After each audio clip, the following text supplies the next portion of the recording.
de volta. O assunto de hoje aqui no Negócios na Pauta é o desenvolvimento econômico do Maranhão. Bom, São Luís é a única cidade do Maranhão entre as 92 brasileiras que tiveram receita superior a R$ 1 bilhão em 2021, segundo o levantamento do portal de notícias multimídia Brasil 61.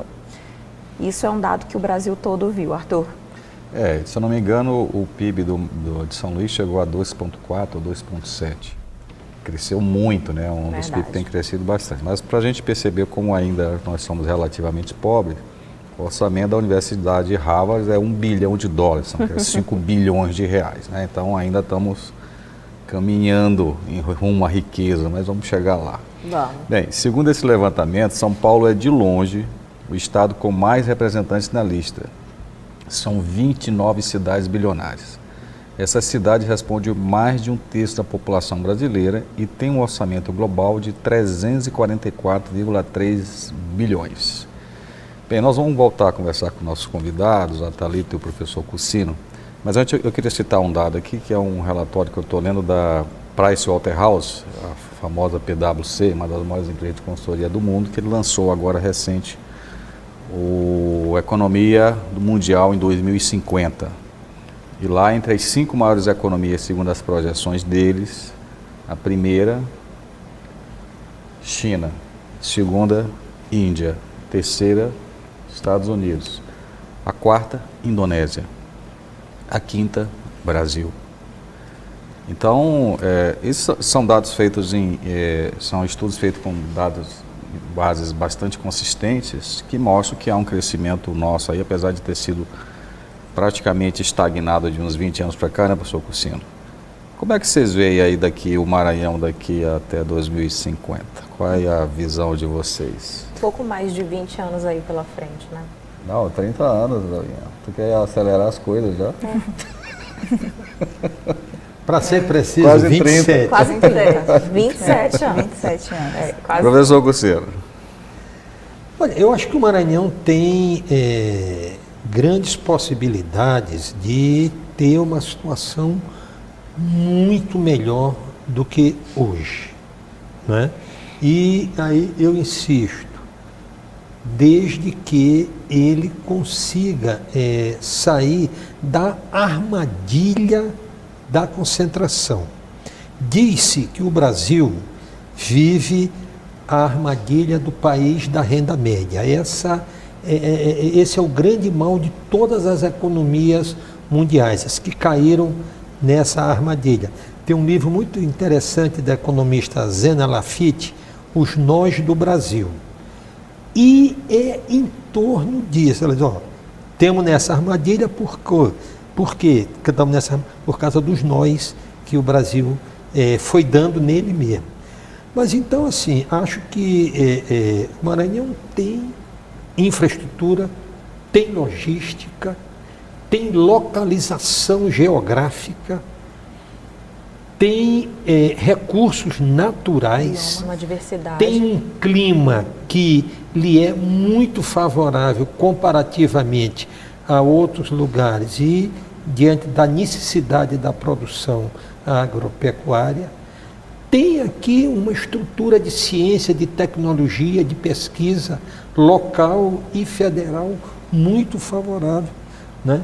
Então, se a gente conseguir escapulir dessa concentração, espalhar um pouco mais, aí, desculpe, porque acho que isso é um pouco sonho de economista, mas o círculo virtuoso do desenvolvimento viria você rompendo essa armadilha, essa prisão da concentração, porque aí a renda só circula no mesmo meio. Aí o sujeito aqui já não tem mais o que fazer, o milionário daqui, ele vai gastar no Rio, em São Paulo, em Miami. Talvez a pergunta seja como, né, professor Cursino?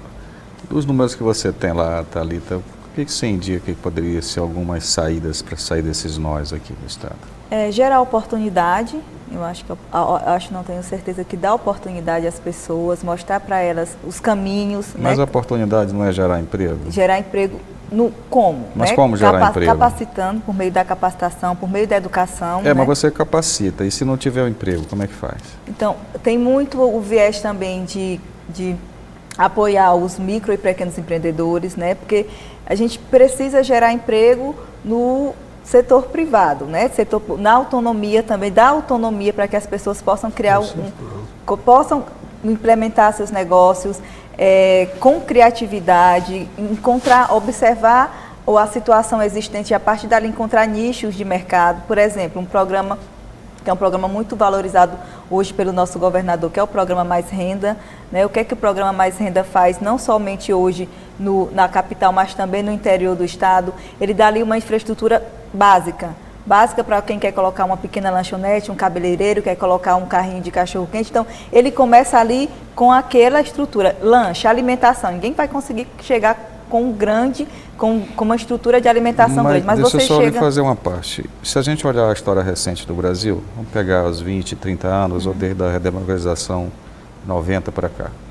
Os estados que mais cresceram, as regiões que mais cresceram, somente foi a região centro-oeste. O caminho foi esse?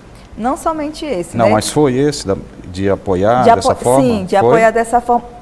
Apoiando, por exemplo, quando você fala o centro-oeste, é algo que acontece muito com a nossa realidade hoje, é a soja. Né? Apoiando também, criando um ambiente de negócio por meio do agronegócio também. Então, o agronegócio hoje, no Maranhão, ele é um importante do crescimento econômico. Certo. A soja hoje é a principal commodity. Nós já vamos para o 6º ano consecutivo de crescimento na produção de soja, né? Recorde de crescimento de grãos. Então, o que eu quis dizer na questão do pequeno é como que esse crescimento maior ele pode ser apropriado pelo pequeno, como que o crescimento ele pode ser distribuído para o pequeno. Mas é claro que em nível de agregado, né, de nível mais de valor mais robusto, né, os grandes empreendimentos, o agronegócio é um dos grandes geradores de riqueza hoje no estado. Por exemplo, nesses números do IBGE, Dalva, Tasso Fragoso é uma cidade que me surpreendeu. Tasso Fragoso aparece como o maior PIB per capita do Maranhão, que não era a Ceilândia, se eu não me engano, que era voltada para o setor minero-metalúrgico. Mas nós já fizemos vários programas aqui voltados para o agro e sempre o setor diz que não tem muito apoio do Estado com relação à infraestrutura. Inclusive, nós tivemos um programa aqui que passou o pessoal do agronegócio fazendo estrada. Né? E eu queria entender assim, como é que o governo está apoiando esse setor que está crescendo? O governo ele tem apoiado no setor também de infraestrutura logística, né? A gente tem na pavimentação das estradas desses setores, o governo tem buscado agora nessa carta consulta dos estados do Nordeste junto ao presidente, a infraestrutura rodoviária a infraestrutura ferroviária foi uma das pautas colocadas para ser apoiada no nível federal. Então o governo tem implementado esforços para chegar até essa população. É importante entender, até esse setor, é importante entender que o Maranhão ele é muito grande, os problemas eles são diversos, eles estão aí, estão postos, né? Não adianta negar, porque eles estão postos. A infraestrutura, como o professor falou, nós temos uma infraestrutura privilegiada aqui em relação ao São Luís, em relação ao resto do mundo, mas ainda é um desafio nosso da infraestrutura da capital para o interior do estado. Então, o governo, um dos maiores investimentos do governo nos últimos anos tem sido a infraestrutura rodoviária, a qualidade da infraestrutura, né, entre os municípios, mas ainda é um desafio que nós temos e que precisa avançar. Então, essa é a estrada que vem lá do sul até aqui São Luís, ela tem sido alvo de investimentos do governo. A questão é que realmente há necessidades que são prementes e que se colocam diariamente também. Né? Eu tenho uma curiosidade, só para a gente poder encerrar. Para o cálculo do PIB, para efeito de cálculo, é considerado também o que é investimento público? Ou a gente está olhando só para o que é gerado de consumo de bens e serviços? O investimento público ele entra também. Ele entra? Entra. O investimento público também, ele entra. O investimento, de forma geral, ele entra também no cálculo. Entra porque ele gera renda, ele gera emprego, ele gera... Eu pergunto porque também me veio aqui agora essa reflexão com a questão do Mais Renda, que a gente vê que são vários empreendedores pequenos, mas que eu não sei se são formalizados. Então, como que o que é gerado por eles de ganhos acaba entrando nesse cálculo? É porque é um efeito multiplicador, de alguma né? forma a cadeia acaba gerando alguma coisa. Cadeia. Bem, acho que isso é uma discussão longa, muito interessante. Nós tivemos aqui ótimos convidados hoje, o professor Cursino sempre muito gentil nos atendendo aqui. O programa fica pequeno para tão grande conhecimento como o professor Cursino. E agradecer mais uma vez, professor. Agradecer também a Thalita, muito gentilmente veio aqui nos esclarecer quais são as ações de governo, qual é a visão de governo em relação a isso aí. Tá bom, nós agradecemos, eu agradeço, fico grata pela oportunidade. Nos colocamos sempre à disposição para colaborar também. Muito obrigado, professor. Obrigado também, e eu quero mais uma vez dizer uma coisa que eu já disse aqui várias vezes e vou continuar dizendo. É muito importante que a TV Guará tenha esse espaço, tenha essas pautas para discutir o Maranhão. Esse é um dos passos, é uma das medidas para fazer o nosso PIB crescer mais ainda e se distribuir melhor. É discutir sobre as pautas que são importantes para o nosso Estado. A gente fica Parabéns muito para feliz. vocês. Oxalá, muito professor. obrigado pela oportunidade e estamos às ordens. Isso envaidece um pouquinho a gente, né, Arthur? Porque conhecimento... Ganhamos o dia, né, Dom? Conhecimento é informação. Mas informação aplicada no dia a dia é o que fica, de fato, é a experiência, é o que deixa algum legado. Então, isso nos envaidece. Muito obrigada, professor. Muito obrigada, Thalita. Bem, a gente fica por aqui. Obrigado mais uma vez pela sua companhia. O Negócios na Pauta é um oferecimento da B2O Partners. Todos os programas estão disponíveis nas nossas redes sociais. É só seguir Negócios na Pauta. Uma ótima semana para você e até o nosso próximo encontro. Tchau. Tchau.